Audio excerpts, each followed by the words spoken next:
IPL ক্রিকেটের সবচেয়ে জাঁকজমকপূর্ণ টুর্নামেন্ট। পছন্দ করুন অথবা না, আইপিএল কে আপনি না বলতে পারবেন না। 2026-এর আইপিএলও আপনাকে সেই সুযোগ দেবে না, বরং আসন্ন আইপিএল কে আপনার কাছে নতুনই মনে হতে পারে। আন্দ্রে রাসেলকে কলকাতা বাদে অন্য দলে দেখতে হবে। রবীন্দ্র জাদেজার শরীরে থাকবে না হলুদ জার্সি। ডিসেম্বরের মিনি অকশনের আগে দলগুলো এমনই সব সাহসী সিদ্ধান্ত নিয়েছে।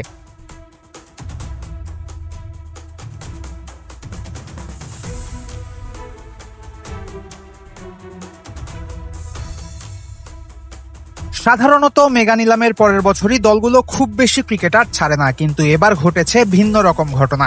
বেশিরভাগ দলই তাদের বিদেশি ক্রিকেটারদের কোটা প্রায় ফাঁকা করে ফেলেছে। আসন্ন আইপিএল নিলামে কলকাতা সর্বোচ্চ 6 জন বিদেশি ক্রিকেটার নিতে পারবে। দিল্লি ক্যাপিটালসের বিদেশি স্লট ফাঁকা 5 জনের। লখনৌ, গুজরাট আর চেন্নাই নিতে পারবে 4 জন করে বিদেশি ক্রিকেটার।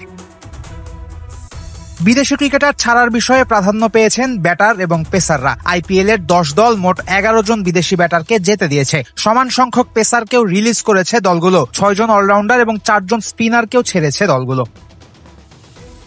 ব্যাটারদের লিস্টে খুব বেশি আশা না থাকলেও পেসার এবং স্পিনারের ক্যাটাগরিতে আসন্ন আইপিএল নিলামে চাহিদা দেখা যেতে পারে টাইগার ক্রিকেটারদের নিয়ে। মুস্তাফিজ ছাড়াও একাধিক ক্রিকেটারের দল পাওয়ার সম্ভাবনা বাড়ছে।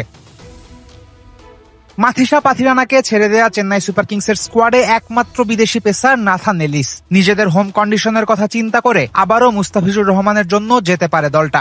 স্পেন্সার জনসন আর আনরিফ নরকিয়াকে ছেড়ে দেয়া কলকাতা নতুন বলের পেসার চাইবে একজন। ইনজুরি প্রবণ জশ হ্যাজেলউডের ব্যাকআপ দরকার রয়্যাল চ্যালেঞ্জার্স বেঙ্গালুরুর।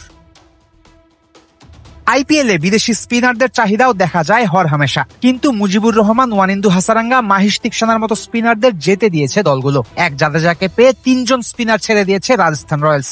হাসারাঙ্গার জায়গায় টাইগার লেগি রিশাদ হোসেনকে ভাবতে পারে তারা।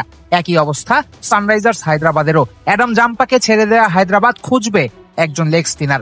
আইপিএল অভিজ্ঞতা থাকায় সাকিব আল হাসানও থাকতে পারেন দলগুলোর বিবেচনায়। নামে মিনি নিলাম হলেও নিঃসন্দেহে এবারের আইপিএল নিলামে বিদেশি ক্রিকেটারদের চাহিদা থাকবে। সারা বছর ধরে দুর্দান্ত পারফর্ম করা মুস্তাফিজুর রহমানের দল পাওয়ার সম্ভাবনা সবচেয়ে বেশি। রিশাদ হোসেনেরও এবারই অভিষেক হয়ে যেতে পারে। সেক্ষেত্রে বাংলার লেগিকে নজর কাড়া পারফর্ম করতে হবে বিগ ব্যাশে।